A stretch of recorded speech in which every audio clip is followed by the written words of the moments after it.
Madame, mademoiselle, monsieur Gagnon, bonsoir. Bonsoir. Monsieur Copper, bonsoir. Bonsoir. Monsieur Branchi, bonsoir. Bonsoir. Monsieur Barajou, bonsoir. Bonsoir.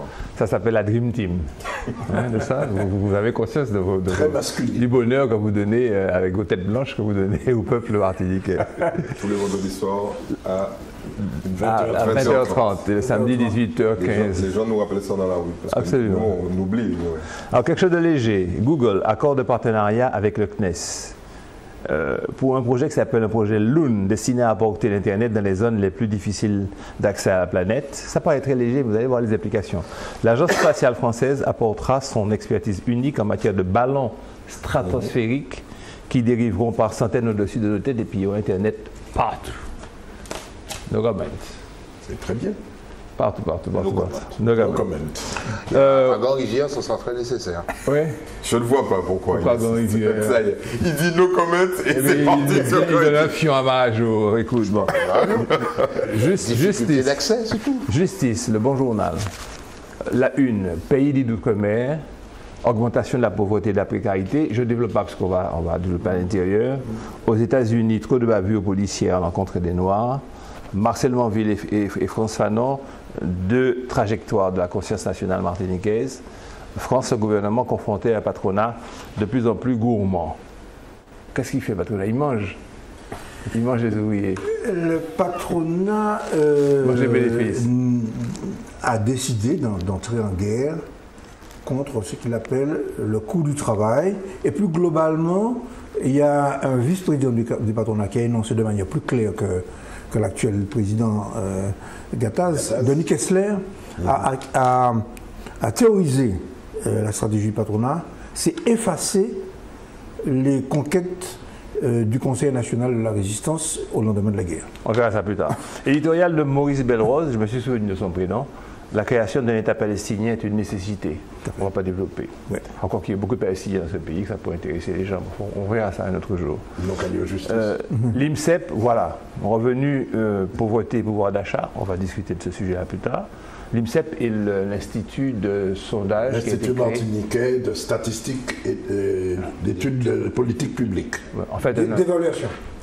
D'évaluation.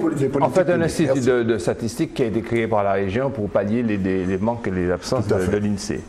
Alors, conclusion ébauche de ce que dit l'article, parce que c'est M. Parra, ton collègue que tu égratines, là tu ne l'as pas égratigné. Tu conclus en disant, il en ressort l'IMSEP, c'est son organisme, l'organisme qu'il dirige en tous les cas. Il en ressort, malgré les incertitudes et le manque de données, que les inégalités continueront à s'accroître et que le pouvoir d'achat est malmené par les plus fragiles. Là, tu es d'accord avec lui? Oui, l'étude qu'il a fait, brièvement, montre que... On va ébaucher tout à l'heure. Bon, d'accord. On va pas ébaucher, on va ébrécher même. Fait d'homme, augmentation de la pauvreté et de la précarité dans les pays d'outre-mer. Antilla, que comme d'habitude on ne me livre pas, mais enfin j'espère qu'on aura la une. Sur un conte de Noël au conseil régional, c'est le petit dansé qu'il y a eu à l'occasion de la plénière. Ça a vraiment, en fait, c'est une reprise de la photo du progressiste. Ça a vraiment intéressé Pied d'éditorialiser là-dessus. C'est très bien ce qu'il dit, en expliquant que à propos de la petite danse avec le ballet Pomme Cannelle qui était venu. Ah bon. Vous allez lire, vous allez voir, il a... J'ai presque regretté d'avoir dit ce que j'ai dit la semaine dernière, mais enfin bon, j'expliquerai pourquoi. Parce que mon premier réflexe, c'est de considérer que effectivement, c'était une bonne chose qu'on ne peut pas vivre dans notre pays en guerre civile permanente. Mais la manière dont ça a été récupéré par les dirigeants du conseil régional me laisse à penser que quelquefois il y a des arrière-pensées politiques. Ça s'appelle la théorie du complot. Je vais te dire quelque chose. Prends comme principe de garder toujours comme acquis ta première réaction. Quand après tu vas réfléchir, tu vas mettre Karl Marx, tu vas mettre Lénine, tu vas mettre... tu vas dire que c'est pas Marx, Lénine. Crois tout de suite en ton instinct. C'est la lecture du progressiste. Steve Gadet. Ne dis pas le progressiste. Alors, contente-toi de justice. Steve Gadet, oui, c'est comme ça que ça se prononce, qui est un écrivain martiniquais, fait un papier. Guadeloupéen. Je ne vois aucune issue à la question raciale aux États-Unis, il est pessimiste. J'ai fait un regard, ce qui s'appelle Atonie, c'est pas la peine que j'en parle, c'est très difficile de parler de soi-même. Mais une tribune par contre de Philippe Petit, et je vais me tourner ensuite après vers Gagnon, pour que tout de suite il me dit ce qu'il en pense. Le titre de la tribune que vous avez peut-être reçu, mais vous, je sais que vous évacuez les tribunes, si vous les évacuez entières. Le centre et la droite ont-ils vocation? Alors, le centre et la droite ont-ils vocation à faire cause commune? Alors, sa conclusion, c'est que le centre a donc vocation à éviter les dérives d'une droite pure et intransigeante, pouvant facilement franchir le pas vers l'extrême droite et le repli sur ses frontières. Philippe Petit appelle au respect du centre. Respect du centre martiniquais, qui semble être quelque chose de très important, qui amène ses valeurs, ses hommes et ses idées. Dans une coalition, il doit être respecté, dit-il. S'il devait faire cause commune, le centre ne saurait se diluer dans la droite. Commentaire du politologue? Ce texte, quand on le lit, je crois qu'on l'a un peu lu, oui. J'ai l'impression que c'est un texte qui s'adresse aux alliances au niveau national entre l'UMP, Sarkozy, l'UDI, Lagarde et Modem, Bayrou. Une sorte de distorsion, c'est de quoi il parle. Bon. Avec quand même une petite différence, je me dis, bon, regardons localement. Localement, l'UMP d'une fédération, l'UMP nationale, l'UDI, fédération de l'UDI, Modem, fédération du Modem. En réalité, comme ce sont des fédérations, évidemment là je vais donner de l'eau, Moulin, Michel va être content, ces fédérations locales affiliées, ces fédérations affiliées à un parti national ne peuvent pas avoir une autonomie de manœuvre suffisante, ils sont obligés de dépendre des politiques définies par les directions nationales. Donc les directions de la droite et les directions du centre définissent des stratégies politiques que les fédérations ici sont un petit peu obligées de suivre ou pas suivre. Elles sont obligées de suivre les 3/4 du temps. La problématique, c'est que cette tribune tombe à la Martinique quelque part à plat dans la lecture sur la problématique de la droite, de l'extrême droite. Il n'y a pas d'extrême droite. Sauf que rien n'empêche qu'aux élections de la collectivité, il n'y ait pas une liste du Front National. On peut imaginer son score. Sans être ironique, on peut déjà imaginer son score. Mais rien n'empêche à ce qu'il y ait cette liste. Les UMP, ici à Martinique, on imagine mal, même un UMP ou un UDI ou un Modem faire alliance avec le Front National à Martinique. Bah. Mais ces fédérations sont dans une perspective, dans la stratégie définie par leur direction nationale, non pas sur une stratégie de collectivité unique. Ces fédérations sont sur les stratégies 2017 présidentielles. Oui, mais enfin, c'est ça. On est d'accord. Voilà. Donc, de quoi on est là? Bon, on va sur le plan local. Mais attends, sur le plan. Non. Mais tu sais clair ce que tu m'as expliqué là. Mais sur le plan local. C'est désastreux. Non, mais il y a une traduction sur le plan local. 2015. Voilà. Respect du centre par rapport à la droite. Ça veut dire que deux fédérations de droite, on l'a déjà expliqué, s'ils m'ont rappelé. UDI, Modem. Poids égal. Léger, plume. Ça n'a pas dit zéro, c'est bien, c'est respectueux. Non, mais je suis toujours respectueux. Bien. Bon. Bien. Plume. UMP, super welter. Mais plus lourd. FMP, super welter, on va dire. Bon, on va dire welter. Bon, ok. Ça veut dire que le centre Martinique ne peut pas imposer quoi que ce soit à l'UMP et au FMP. Mais l'UMP et le FMP ne peuvent pas faire sans Modem et UDI ne peuvent pas faire. Si on veut faire un centre, une union quelque part, crédible, il faut que tout le monde soit ensemble. Je vois ce que tu veux dire. Même s'ils n'apaisent pas grand-chose. Et aujourd'hui, ils se bataillent justement parce qu'en réalité, pour s'unir, il faut avoir un programme. Or, établir un programme entre ces quatre pôles, c'est un peu difficile, d'autant qu'on va faire un programme sur quoi? Pour parler de quoi? De développement économique? Jusqu'à présent, je n'ai pas entendu beaucoup de leaders parler de développement économique. On va parler de formation professionnelle, il n'y en a pas beaucoup, à part peut-être les 2 ou 3 élus qui se penchent sur les dossiers qu'ils ont dans leur collectivité départementale régionale. Par ça, il n'y en a pas beaucoup. On va parler de transformation du pays sur le transport. Il n'y en a pas beaucoup qui travaillent dessus. Donc, le programme sera... Bon, on va parler de quoi?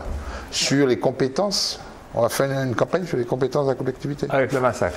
Et dit deux mots sur ce problème de la droite que tu as expliqué par rapport à Et c'est bon parce que nous regardons décembre 2015 avec intensité. Bon, malheureusement, pour le débat démocratique, il y a de très fortes chances que la droite soit éliminée de cette élection parce que... ils n'ont pas compris. Enfin, non seulement ils n'ont pas compris, ils ne sont pas les seuls à ne pas avoir compris la nécessité, évidemment, d'une alliance cohérente, quitte à se déchirer après, mais au moins une alliance cohérente pour faire en sorte qu'il y ait 64 candidats. C'est beaucoup, 64 candidats, et surtout répartis correctement. C'est pour ça que je ne crois pas beaucoup, par exemple, à l'hypothèse d'une liste du Front National. Il faudrait que le Front National trouve 64 personnes réparties, habitant les 4 zones. Ça m'étonnerait. Mais en tout cas, il y a de 64. Pardon. Il y a de... C'est une méchanceté. Donc on va vers une espèce de biparentisme hein, qui est un peu inquiétant, à mon avis, pour la qualité du débat et puis surtout pour le respect des règles démocratiques. Ok. Juste un mot pour revenir à Philippe Petit. N'oublions jamais que c'était lui qui avait pris l'initiative de cette grande réunion qu'il appelait de ses voeux du centre et de la droite. Oui, et puis il s'est fait blackbouler par tout le monde. Il s'est fait blackbouler, mais il ne veut pas en rester là. Il avait déjà blackboulé Maurice Laouché, donc de blackboule. La problématique pour Maurice Laouché, c'était le Parti radical, qui était une idée plutôt intéressante, mais le Parti radical, c'était pas le Parti radical, c'était l'étendard de l'UDI. Voilà. Bon, pour l'histoire, il faut quand même rappeler que lorsque Yves Gigot, qui était le délégué national, il a regardé, il a dit, ça pèse combien? Il a fait comme Staline, ça pèse combien? Laouché, ça pèse ça. Petit, ça pèse ça. Ouvrez Laouché. C'est ce monde féroce de la politique.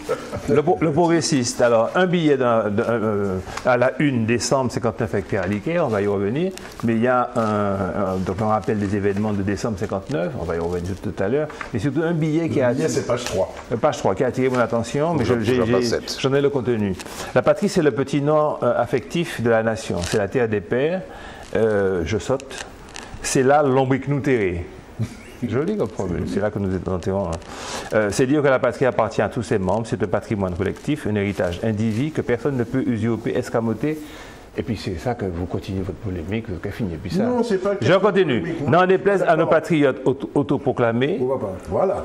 L'amour de la patrie, hélas, parfois nous fait tomber dans je prends plus loin, un isolationnisme stérilisant qui, même nimbé du prestige patriotique, conduit invariablement à un régime autoritaire, à l'exacerbation des haines sociales, ethniques, communautaires, au sectarisme, à la xénophobie. Tout ce que décontenancé, nous observons depuis quelque temps chez nos patriotes autoproclamés. En fait, il s'agit d'abus de mots pour masquer, camoufler d'autres mots devenus de gros mots en les remplaçant par celui de patriotisme. Bon. Qu'est-ce que ça fait avancer dans le schmilblick politique? Je m'adresse à toi directement. C'est une suite de l'article précédent que j'avais signé, qui dit que les patriotes autoproclamés, comme nous avons décidé d'appeler nos adversaires mimes, Modémas et autres, etc. J'ai bien dit nos adversaires, pas nos ennemis.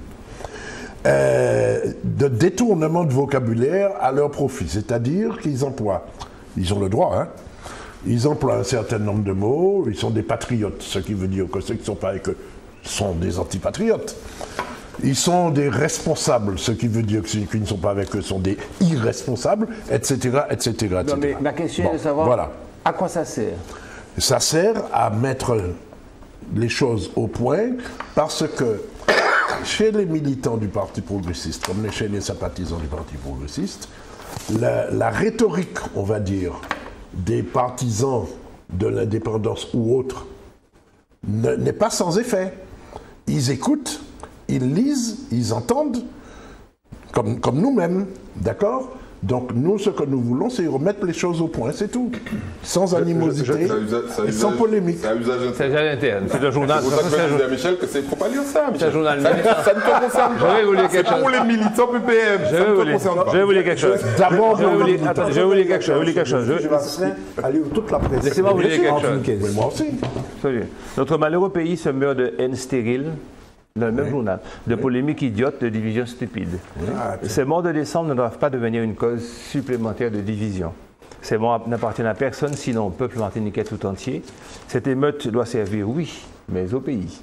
Elle ne servira au pays que si elle sert à l'union raisonnable, à l'union loyale de tous les Martiniquais, de tous les démocrates contre l'injustice et le racisme, contre l'oppression et la tyrannie. Aimé Césaire, le progressiste de 1968, que vous avez réitéré dans une plaque commémorative à propos de la mort de Edmond Éloi Véronique, Christian Marajo et Julien Medzi. Oui. Ça, c'est intéressant, ça m'enrichit, ça m'apporte quelque chose. Non, mais je suis lecteur lambda. Moi, j'ai quelque chose à dire là-dessus. Il y a une grosse tendance ces temps-ci à déplorer au niveau national et au niveau martiniquais l'absence de grands esprits. Alors, effectivement, face à cette vacuité totale, on va chercher un certain nombre de grands leaders et de grands textes. Moi, je crois qu'il faut donner la parole aux gens qui sont vivants et aller chercher, et ce que nous devrions essayer de faire, c'est aller chercher chez les gens qui sont vivants et qui ont une pensée, qui ne l'expriment pas de manière, je veux dire, systématique, et qui réfléchissent sur ces thématiques-là. On a trop tendance à dire il n'y a plus de pensée, il n'y a plus de réflexion. Ce n'est pas vrai. Ce n'est pas vrai. Il faut que nous fassions l'effort d'aller chercher des gens qui ont des idées et qui ont, sur ces sujets majeurs, parce que là, on va faire des choix de société, hein, très clairement. Ce n'est pas un choix politique qu'on va faire, c'est un choix de vie, vivre ensemble. En décembre prochain, des gens qui ont des opinions là-dessus et qui les écrivent. Donc, voilà, c'est un message. Reprendre Fanon, reprendre Césaire, reprendre X, reprendre Y. Moi, je pense au bout d'un moment. Non, mais sa commémoration, un mois de décembre, ces événements que j'ai vécu, ou Téti Boulombe. Je les ai vécus, Téti Boulombe aussi, mais j'en ai un souvenir. Nous en avons un souvenir. C'était quelque chose d'extrême. 3 jours d'émeute, ça, tu ne peux pas. Non, mais regarde, la mort de 3 lycéens. Tu ne peux pas évacuer ça. Non, je suis concerné directement dans ma famille. Donc, et c'est en boucle. C'est en boucle. Ok. Parce que sa sœur est toujours là, etc. Donc, il y a des moments où il faut juxtaposer dans la commémoration. Ce qui serait bien, c'est que dans la commémoration, on fasse parler les gens qui sont vivants. Et vous verriez que ça apporte quelque chose de plus. Je prends un exemple pour rebondir sur Gadette. Tu vois, bon, prof d'histoire à l'Université des Antilles, guadeloupéen. Il est intervenu dans Coller tête, coller épaules. Ouais. Nous, on l'a fait intervenir. Donc, ce type est jeune. On l'a fait intervenir dans le colloque sur les dialogues. Ce sont des vivants qui apportent. Et c'est ça qui est intéressant. Il ne faut pas qu'on attende 2040. Michel. D'accord. De manière très brève, sur le mot patriote et responsabilité, le débat est le suivant. C'est que certains veulent se distinguer dans le champ politique de gens qui prétendent lever le drapeau de l'émancipation de l'autonomie et qui, chaque fois qu'il y a une occasion d'avancer, ne le font pas. Donc les patriotes disent, nous, on est effectivement des patriotes. Ça, c'est une première chose. Bon, c'est dommage. 2, il n'y a pas que qui sont des patriotes. D'ailleurs, nous, communistes, nous avons dit que nous sommes communistes et patriotes. Bon. Et ça finit par être accepté. Parce que le Parti communiste a un parcours et que les dirigeants communistes ont payé, notamment par de la répression, le titre de patriote martiniquais. S'agissant de décembre 59, je rejoins un peu ce que disait Eddy. Je suis au sein de ma formation politique celui qui dit que quand on fait des commémorations, c'est à la fois, c'est nécessaire pour la mémoire. Parce que nous sommes un peuple qui n'a pas de mémoire, c'est un peuple qui n'a pas d'âme. Et on essaie, moi je rappelle toujours qu'à chaque coin de rue, en France, vous avez des plaques sur un tel a été fusillé par les Allemands. Bon. Alors nous, on voudrait nous interdire sous prétexte qu'il faut tout évacuer, de ne pas parler de l'esclavage. Qui a dit ça? Il y a des gens qui soutiennent ça, notamment la droite. Nous parlons de la droite. Mais elle n'existe plus. Nous parlons de la droite. Le courant de la droite, pendant longtemps, a fustigé le fait qu'on parlait de l'esclavage. Donc, il faut... Mais si j'avais à dire un mot sur décembre 59, je dirais la chose suivante. C'est d'abord les conditions économiques et sociales de décembre 59, accroissement du chômage, de la pauvreté, des difficultés économiques et sociales, du racisme, etc., exode rural. Et je ferai le rapprochement avec la situation en Martinique, aujourd'hui, où nous avons, sous des formes qui sont bien sûr, l'histoire ne se répète pas, mais on peut avoir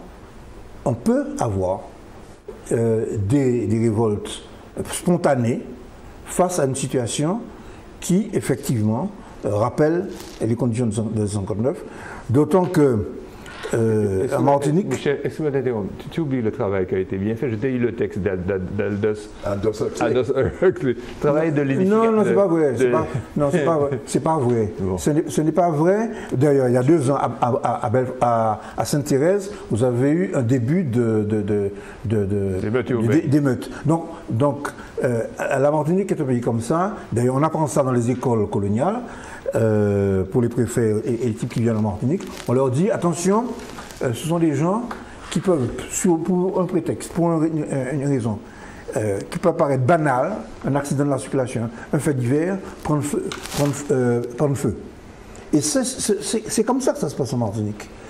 Ça n'est pas nécessairement un fait directement politique qui peut, mais il y a les conditions sont liées. Dans le cadre du dialogue du développement, je continue avec la revue de presse du Progressiste. Le président du conseil régional a rendu visite au maire de Font-Saint-Denis, qui a bien besoin d'être désenclavé. Il a fait le point sur les chantiers de la commune, le contrat de progrès. Il a rendu visite au maire de Sainte-Anne. Il a rendu visite au maire de Trinité. Est-ce que c'est fonction le conseil régional a un mois d'accès unique et la nécessité effectivement de faire ça, un an, de faire son boulot, ça lui donne pas quand même une possibilité, une attitude de mouvement et d'action. Qu'est-ce qu'on peut y faire? On peut rien y faire. Ne le faisait pas, on lui dirait qu'il ne fait rien. On lui dirait qu'il ne fait rien, qu'il s'occupe uniquement de ses amis politiques et pas des autres. Puisqu'il le fait, ça veut dire qu'il fait de l'électoralisme. Mais bien sûr. Bon, au-delà, il y a quand même un élément, ça fait quand même partie de la panoplie de la communication politique, c'est clair. Mais il faut quand même rappeler qu'il s'était engagé à aller voir les 34 maires. Oui, donc là, je vois qu'il finit là. Il restait quelques maires qui avaient été oubliés. Donc c'est quand même assez loin. Tout le monde l'a déjà fait. C'est quand même assez loin de la consultation. Il y a une cellule de communication extrêmement active au conseil régional. Et performante.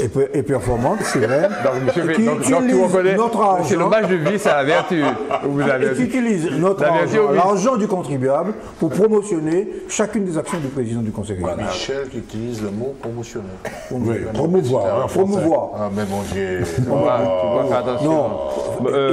Il ne faut pas nous prendre les enfants du bon Dieu. Est-ce que tu peux ne pas prendre les enfants du bon Dieu pour des canards sauvages. Non, il n'est pas question. Ce n'est pas toi, c'est des Audiards, merci beaucoup.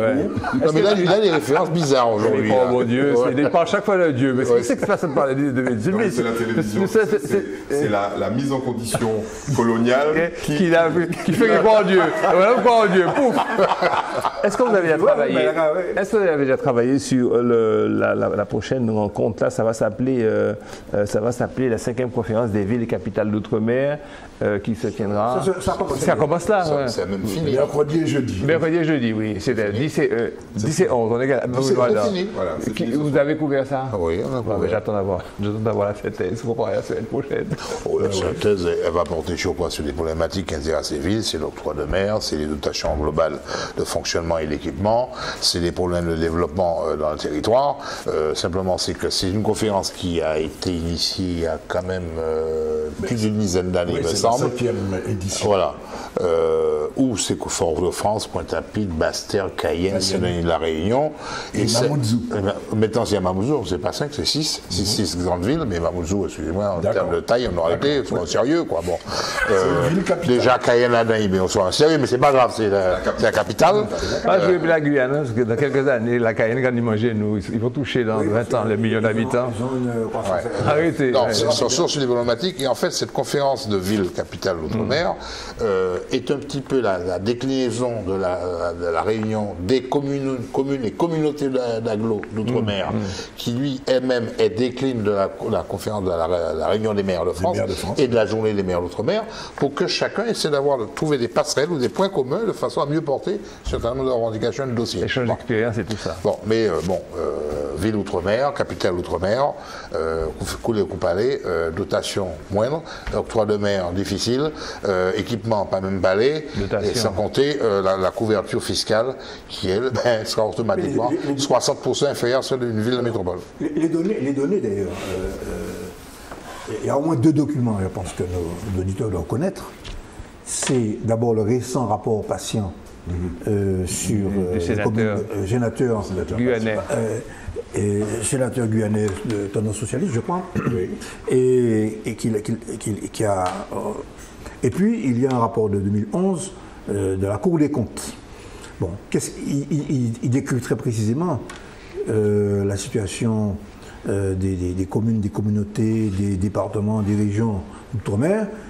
En un mot, c'est des ressources inférieures parce que la fiscalité est inférieure parce que le niveau de revenu est inférieur. C'est aussi simple que ça. Les dotations. Et puis deuxièmement, des besoins en équipement bien supérieurs et des dépenses sociales supérieures parce que le poids des dépenses sociales est plus élevé. Et c'est ce qu'on appelle le fameux effet ciseau. Et je ne sais pas quelle est la conclusion de la 5e conférence, mais lui, patient, il dit en clair, il utilise que la politique qui consiste à abaisser les dotations des collectivités locales est malvenue dans ce contexte, parce qu'il y a tous les éléments dans son rapport pour expliquer pourquoi il ne faut pas en plus appliquer la baisse cumulée de 28 milliards d'ici 2017 qui est prévue par le gouvernement. Donc moi je crois que c'est d'abord ça. Il ne faut pas dire nous sommes dans la nation française qui fait un effort, etc. Moi je dis non, nous sommes dans une situation de mal développement et de dépendance que le système nous a imposé et nous n'acceptons pas cela. Qui peut dire de mots sur ce qu'on appelle l'économie de l'argent, la sylva-économie, celle qui concerne les gens du 3e âge, et il faudrait qu'on y pense sérieusement. Surtout pas nous. Ouais. Surtout pas nous, Gérard. C'est pas comme ça que tu ne vas pas exorciser comme cette situation. Les jeunes, bien que tu as dit non, surtout pas nous, Gérard. Il y a 3000. Il faut expliquer aux gens ce que c'est que la sylva-économie. Qui veut expliquer? Eddie va parler. Vas-y, il va continuer. Non, il faut que les gens commencent à s'habituer à un mot, à une marque qui s'appelle Silver Economy, donc Silver argent en anglais. Argent pour les cheveux. C'est pour ça qu'il ne faut pas regarder à ma droite. Vous pouvez regarder mes tempes. Ni à ton extrême droite.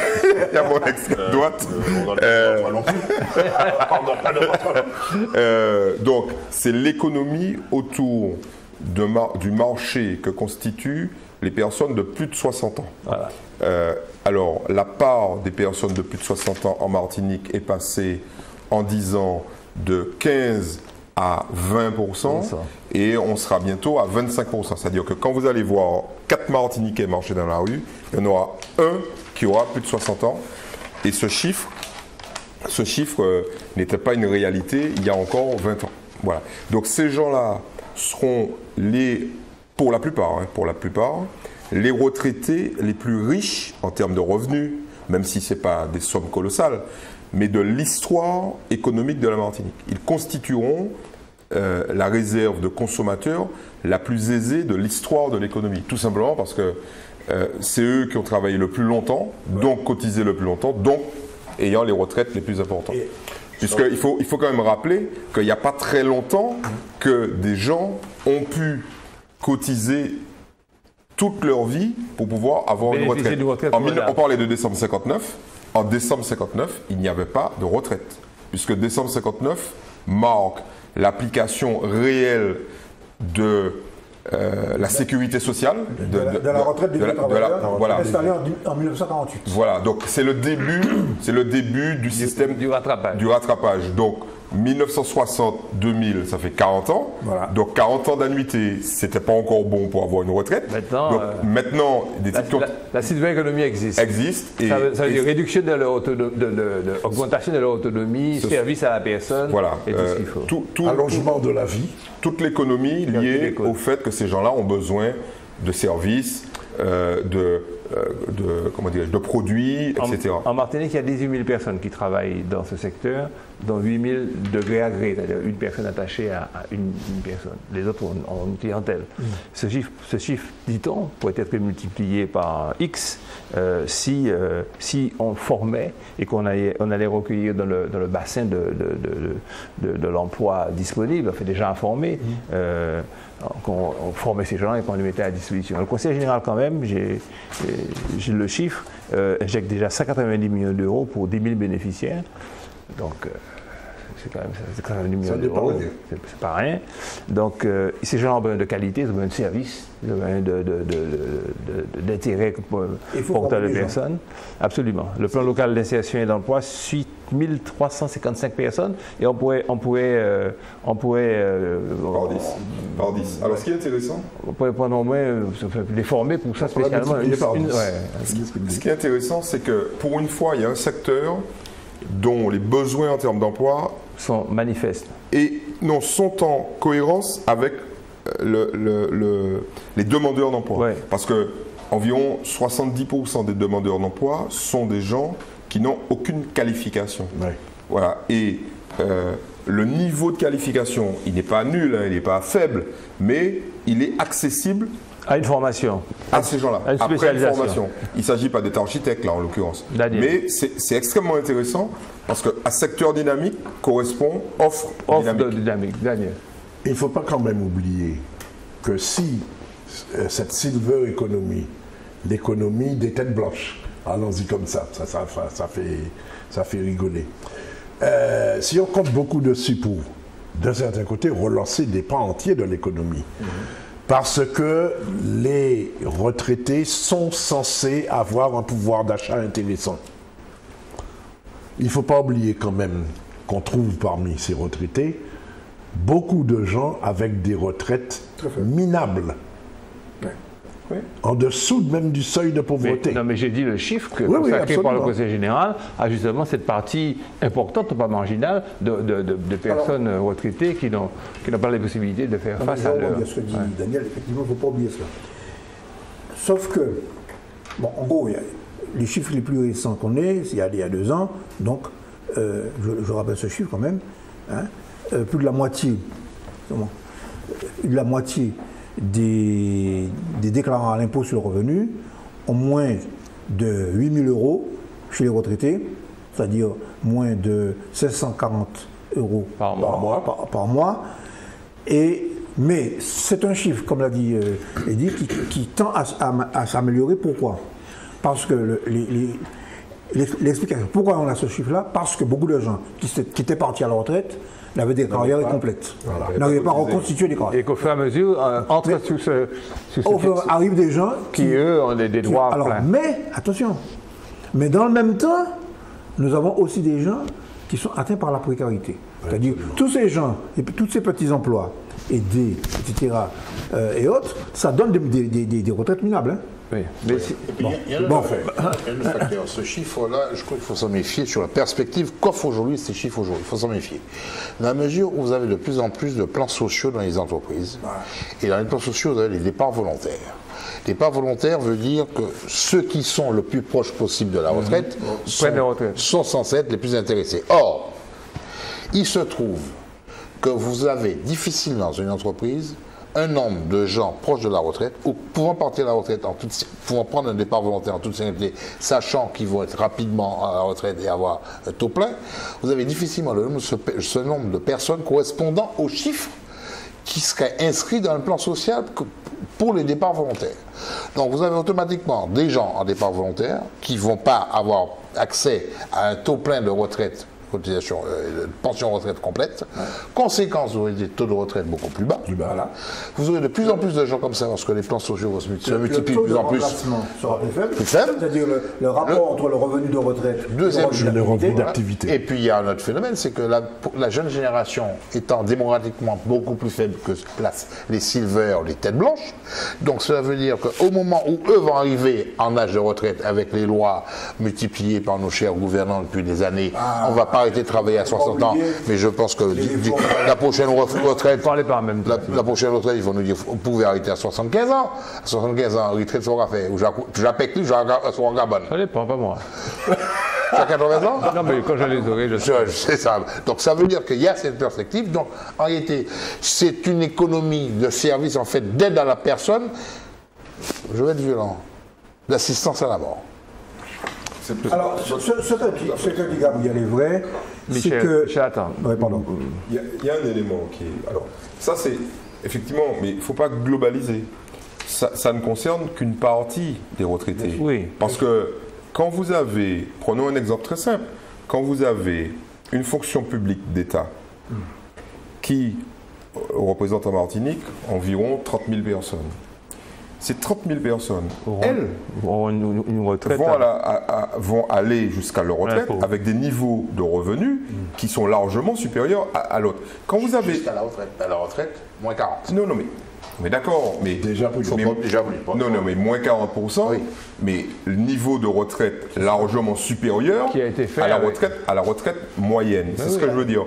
Quand vous avez 30 000 consommateurs sur un marché global de 400 000, ça veut dire... Ça pèse. Et on enlève les mineurs, ça fait près de 10% de la population. Quand vous avez 10% de la population qui a des niveaux de dépenses, de pouvoir d'achat largement supérieurs à la moyenne des 60 ans et plus, ça crée un moteur. Or, ce qui est en train de se mettre en place, et qui est très intéressant, c'est une économie pour satisfaire les besoins de ces gens-là. Et cette économie n'existe pas. Messieurs, une respiration. Une respiration. Le sénateur maire Maurice Antiste a écrit à la Fédération française de football pour demander que le prochain match se joue en région parisienne et non à Nantes. Les raisons, c'est pour que ce match se déroule devant un public composé principalement de personnes de la diaspora antillaise, ce, dans le souci d'une certaine équité sportive. Je ne sais pas pourquoi, mais quand j'ai lu ça, j'ai éclaté de rire. Est-ce que je suis infirme? Est-ce que je suis... Est-ce que le même truc que Landino qui disait il faut... Pourquoi on n'aurait pas un drapeau, etc. À partir du moment où tu rentres dans les règles, dans un jeu où il y a des règles, tu acceptes les règles. Sois léger, non, sois plus léger que ça. Non, allons être léger, Bon, il suffit. Alors, je vais être totalement léger. Au lieu de demander ça, il aurait dû demander qu'on lui réserve une partie des tribunes de Nantes et demander au gouvernement d'affréter des bus pour emmener les Antillais à Nantes. Good, j'ai préféré ça. Je suis d'accord. Je préfère ça, gagnons, léger. Attends, tu vas donner ta part. Léger. Attends, léger, revenons quand même au règlement. Mais oui. Au 32e de finale, bon, les clubs de Ligue 1 rentrent en compétition. Le gardien ne joue pas avec ces choses-là. Il joue pas avec ces choses-là. Parce qu'en même temps, c'est qu'il y a beaucoup de gens qui disent n'importe quoi. Donc, revenons, il y a des choses. Dont les sénateurs. Son courrier s'appuie sur des textes, en réalité. Son courrier s'appuie sur des textes. Le premier texte, c'est que le club de première division, tu reçois, celui qui reçoit, c'est celui du premier tiré au sort. Oui. Il se trouve que c'est Nantes qui est tiré au sort en 1.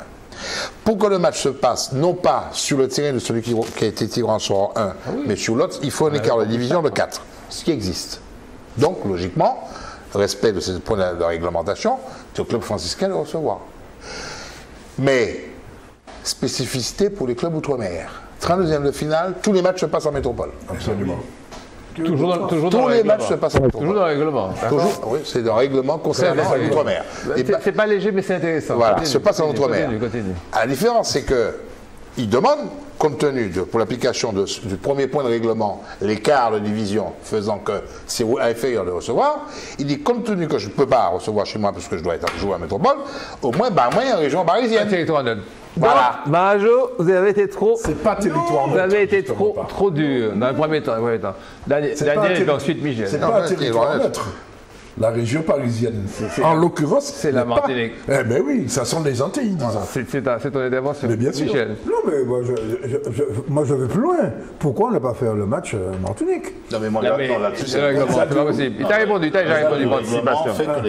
Oui, mais bien sûr. Il t'a répondu Oui, participation. quelque part, sur l'application du règlement, pourquoi pas? Mais il y a cette particularité, c'est que les clubs professionnels, eux, ont fait introduire une clause dans le règlement Coupe de France, c'est que si on rencontre un club outre-mer, pas question pour eux, les clubs professionnels, de descendre jouer ici.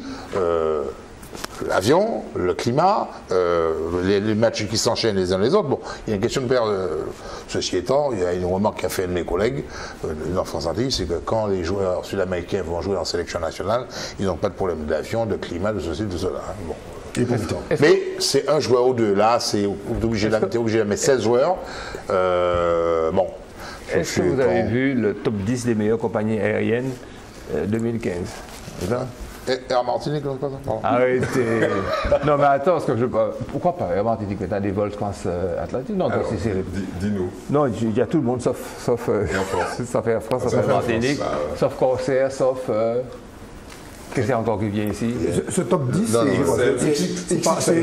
c'est le nombre de passagers, c'est quoi? Non, confort, qualité, sécurité, etc. Alors, tu retrouves Air New Zealand, tu retrouves Cathay Pacific, Qantas, Emirates, naturellement. Tu retrouves Singapore Airlines, etc. Tu retrouves British Airways. Est-ce que vous savez que les chiffres de IATA font savoir. IATA, c'est l'international, l'association du transport international. Il faut savoir qu'il y a une reprise grâce à la chute du cours du pétrole et par là même du kérosène. Il y a une reprise des transports aériens que nous devrions voir les billets baisser. On peut toujours rêver. On peut toujours rêver. Content de le savoir. Très content de le savoir. Nous sommes dépendants de l'avion. Mais on peut. Et que les prix à la pompe pour les véhicules automobiles ont déjà baissé. Ont déjà baissé, c'est vrai. Donc on peut espérer que ça va baisser pour les avions. Et que... il y a aussi, à ce moment-là, il va baisser les taxes. Pourquoi tu me regardes, madame la part des taxes dans le prix. Le cap des 3,5 millions de passagers pour être dépassé dès l'an prochain. 3,5 milliards de passagers, des gens qui sont dans les avions, ça carrément. Bon, on va parler toutes sortes de vols confondus, y compris les vols courte distance. Je pense à des pays comme les États-Unis qui sont des continents. Ouais. Oui. Hein, il y a un tas de vols internes. Oui, mais qui font 8 heures comme. Ah non, mais d'accord, il y en a qui font 5-6 heures, mais il y en a aussi qui font une demi-heure ou 1 heure. Voilà. Et les gens prennent plus facilement l'avion que la voiture ou l'autobus. Michel, as-tu lu cette étude sur l'impact de l'inégalité des revenus, l'impact sur la croissance d'un économiste à la Banque d'Italie détaché à l'OCDE qui s'appelle Federico Kingano. Non. C'est intéressant, on va en parler après, mais très rapide dont je déflore. Il explique que c'est un stade où beaucoup d'institutions internationales, alors ce n'est pas l'OCDE qui a publié cette étude, mais il est presque adoubé, presque supporté. Il explique qu'en fait, le fait que 10% des plus riches soient 10 fois plus riches que 10% des plus pauvres, hein, c'est ça l'évolution des choses, grosso modo. Parce qu'il y a plein de chiffres derrière tout ça, hein, mais j'ai pris une formule pour vous expliquer qu'un appauvrissement des pauvres et puis un enrichissement des riches, de plus en plus, que ça a des conséquences extraordinaires sur la croissance elle-même. Sur la consommation sur la croissance, oui, la consommation. Il me semble qu'on a déjà lu ça chez Walker et Orbiou. Oui, mais là c'est beaucoup plus motivé. Oui, c'est quelque chose qui est dans l'air du temps.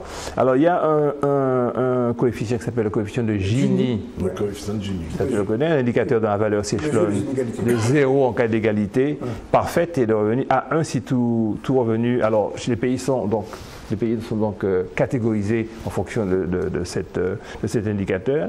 Dans les pays de l'OCDE, la valeur de ce coefficient était de 0,9.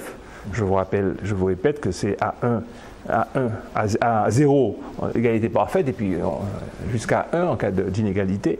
Et que Depuis les années 80, ce coefficient a augmenté de 3 points pour s'établir en moyenne à 0,32 en 2011-2012 dans 16 des 21 pays pour lesquels on dispose de longues séries chronologiques, de longues indications chronologiques. Sa progression a été particulièrement forte. Regardez les pays où donc l'inégalité se creuse, aux États-Unis, Force, Israël, Nouvelle-Zélande, Finlande, en Suède. La Belgique, et c'est là que je voulais y venir, j'aime mon pays. La Belgique et les Pays-Bas et la France restent des pays égalitaires. Il y a des choses surprenantes dans l'économie, surprenantes. La Grèce et la Turquie sont les seuls à avoir vu se réduire leurs inégalités après qu'elles aient pris des mesures drastiques, des mesures adaptées. Ceci étant, ça ne se traduit pas forcément de la manière précise dans l'esprit de tout le monde, parce que je vous fais remarquer que les émeutes à Athènes, elles n'ont pas tendance à baisser, au contraire. Ouais. C'est ça le vécu, c'est comme la notion de pauvreté, on n'en parle pas le temps, il faudrait qu'on fasse des émissions de 4 heures. Les économistes débattent depuis des années de l'impact des inégalités de revenus sur la croissance. Et nous ici, on ne rate pas En tous les cas, d'après les calculs, 3 points de Gini en plus feraient perdre 0,35 points de croissance.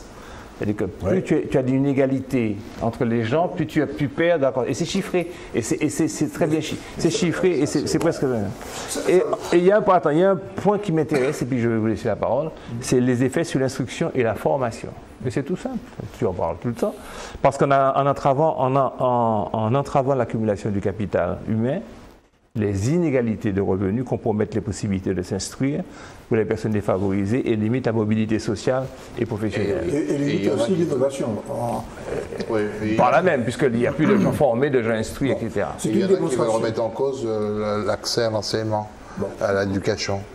La possibilité d'accès à ça, le principe d'éducation gratuite. Il y en a qui veulent remettre ça en cause. Oui, il y en a, oui. Non, à mon avis, c'est une étude de plus de la part de l'OCDE et aussi, il faut le dire, de l'UNESCO, qui tente à prouver en gros que les politiques néolibérales qui ont le vent en poupe dans les organisations internationales, de plus en plus, l'étude découvre qu'elles sont contre-productives, sans compter que des gens de l'OCDE vont même plus loin. Et en sortant du champ purement économique, ils disent que ça développe la xénophobie et en particulier les partis xénophobes Mais avant de passer la parole à Eddy, même des problèmes de maladie, de la santé publique, quoi, Eddy. Alors, et pour terminer là-dessus, c'est que pour des raisons purement strictement de pouvoir d'achat, ça entrave l'accumulation des profits. Ouais. Ok, Eddy. Ce qui n'est pas mauvais. Alors, ce qui m'intéresse dans ça, c'est que ça permet de réfléchir en fait à ce qu'on va faire demain en Martinique. Et c'est intéressant, parce que ces fameux relais de croissance pour l'économie, parce qu'il y a des gens qui disent, mais une fois que le TCSP va s'arrêter, une fois que les grands travaux qui sont en cours, qu'est-ce qu'on va faire? Et depuis des années, nous, on essaie de militer sur l'idée que investir, au lieu d'investir 150 millions par exemple dans les routes, investir dans l'éducation et en particulier l'éducation populaire de masse, c'est un facteur de création de richesse, de développement, 10 fois supérieur à ce qu'on pourrait mettre dans les routes. Et ces études le prouvent. La meilleure façon de lutter à la fois contre le chômage, contre les inégalités de manière générale et pour le développement économique, c'est de former les gens. Alors, l'idée, c'est quoi? De manière très concrète, c'est de prendre tous les gens qui ont quitté le système scolaire et les intéresser à revenir apprendre un certain nombre de choses de base. Et ça a été fait ici par Aimé Césaire notamment, mais de manière timide, alors que ça devrait être un programme, entre guillemets, gouvernemental. Absolument. C'est ce que fait en partie le SMA, que nous avons combattu à une époque pour d'autres raisons, mais le SMA le fait. Messieurs, je voudrais que vous penchiez... Je vais faire un coup de bête d'école. Que vous penchiez sur la question de la TVA, l'écart entre les recettes et réel et théorique pour la prochaine fois, si vous voulez bien. Je voudrais que vous regardiez également la question de la pauvreté qui a fait l'objet d'une étude de l'INSEP et d'une analyse intéressante de M. Banchi dans Justice. Vous verrez, alors pour la TVA, je fais un retour en arrière, que les nombreux taux réduits de la France font que finalement, ça incite à la fraude ou alors à la complication de déclaration. Donc une perte d'argent, beaucoup d'argent, et qu'il faut un taux moyen. Donc on va discuter de ça si vous voulez, parce que la TVA c'est quand même important. Hein. Chaque Martiniquais, depuis son biberon, commence à payer la TVA. Quoi. Donc il faudrait quand même qu'on dise un petit mot. Il ne sait pas qui la paie, je sais, mais il la paie. Qu'est-ce qu'on devait voir, que je voulais qu'on voit encore? La notion de misère, la notion de pauvreté, la notion de seuil de pauvreté, la notion de comment on calcule ça et comment ça marche. Et puis, est-ce qu'on est pauvre en Martinique ou pas? Est-ce que... Non, mais il y a des choses qui sont... Dans l'étude de l'IMSEP, notamment, il y a des révélations qui sont assez Des révélations? Des mises en relief. Pour le grand public. Pour le grand public. Oui, mais naturellement, monsieur. Il n'y a aucune découverte. C'est de ça que je parle, monsieur. C'est de ça que je parle. Je voulais aussi qu'on discute d'une pensée qui va agacer M. Branchi, mais dont il faut qu'on parle, c'est celle de M. Jean Tirole, prix Nobel, ce qu'il propose. Ce qu'il propose, prix Nobel d'économie, qui vient de recevoir son prix à Oslo. Oui. Non, pas Oslo, c'est de la paix. La paix, oui. Lui, à Stockholm. À Stockholm. Oui. Et parce que c'est ce qu'il dit, il faut prendre ça en considération, quoi. Les propositions qu'il fait. Il dit qu'il faut donner moins d'indemnités aux chômeurs pour qu'ils soient forcés d'accepter des boulots mal payés et que ça va diminuer les statistiques du chômage. Bon, mais il n'a rien inventé, hein. Non, mais attends, quand on va développer, non mais il a le prix Nobel, au panier. Oui, mais il dit le contraire de ce que dit un autre prix Nobel, John Stiglitz. Malheureusement, on ne peut pas parler de ce qui s'est passé à Rivière-Pilote, la création du parti de M. Théodose. Association politique. Oui, c'est une association. Pas tout à fait un parti politique pour le moment. C'est Dommage, une association. dommage parce qu'on aurait pu avoir développé ça. Mais en fait, n'empêche que là, c'est clair et net qu'il y a une nourriture qui est consommée avec... S'il y avait des doutes, oui, là maintenant, on avait peut-être pensé qu'il y aurait un retour, mais là avec la création... Il y en a qui rêvent toujours. Non mais on est loin de... Toi tu es sur le terrain, mais nous on est loin de... On est loin de la chaleur. Et puis qu'est-ce que je voulais dire encore? Je crois qu'on a compris que Catherine Conconne sera certainement présentée à la députation si M. Letchimy, si à la présidence de la collectivité et si... Ils ont un parti, ils ont des règles. Et ils vont... Le parti devra se prononcer. Il nous rappelle la candidature. Excuse-moi. Voilà. Excuse-moi. S'il te plaît. Non, j'ai fait une faute là. J'ai fait aller trop vite. Gabriel connaît bien le fonctionnement. Les règles de fonctionnement du parti. On appelle ça de l'anticipation. Absolument. Madame, monsieur, nous on s'est bien amusés. Je ne sais pas pour vous, mais enfin, venez quand même la semaine prochaine. On va être plus intéressant et on fera preuve de beaucoup plus d'humour. Bonsoir. Bonsoir.